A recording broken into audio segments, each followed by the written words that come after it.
thermodynamics. First one is the Zeroth law of thermodynamics. If two bodies A and C are individually in thermodynamics equilibrium with the third bodies B, then the two bodies A and C will also be thermally equilibriums with each other. You can see in these pictures A and B are B are thermally equilibrium with C. Then AB is also in thermal equilibrium with each other. Now point functions. When two coordinates are located on the graphs, they defined as a points, and the two properties on the graph defined as states. These properties are called as a point functions. They are exact differentials. Examples are pressure, volume, temperatures, internal energy, etc. Now the path functions. These are certain quantity which cannot be located on the graphs by a point, but these are represented by the area. So it is not a state or point functions, rather it depends on the path of the process. So it is are called path functions, or they are in exact differential. Examples are work, heat, etc. Quasi-static process, a process which occurs such that at each point of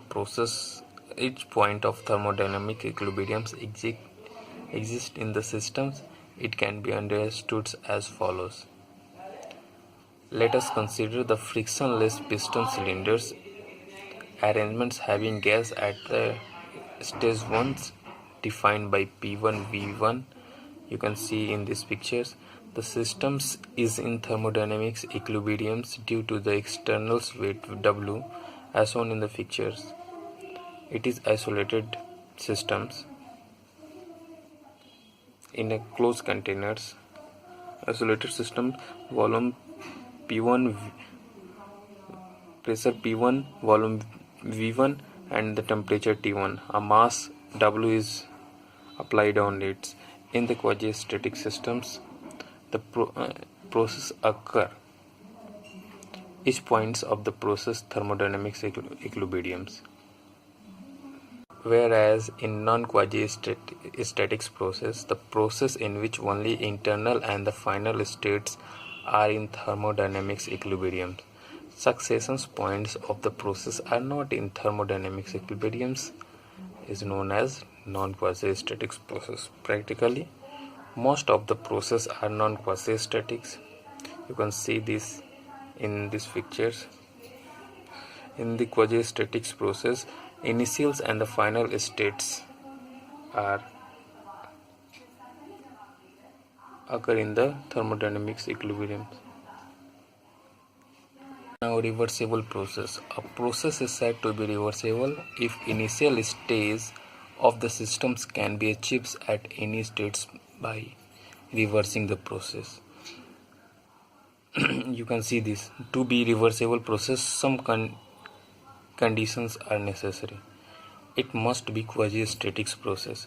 Frictions, viscosity, etc. should not be present in the systems. Obviously, concept of reversible process is hypothetical. Irreversible process. It is initial states of the systems can not be restored without any changes in the systems and surroundings. The process is known as irreversible process. Obviously, it is opposites of reversible process. In the irreversible process, it should be non-quasi-statics, in which in non-quasi-statics, initials and final states are occur in thermodynamics equilibriums. Frictions, viscosity, etc. should be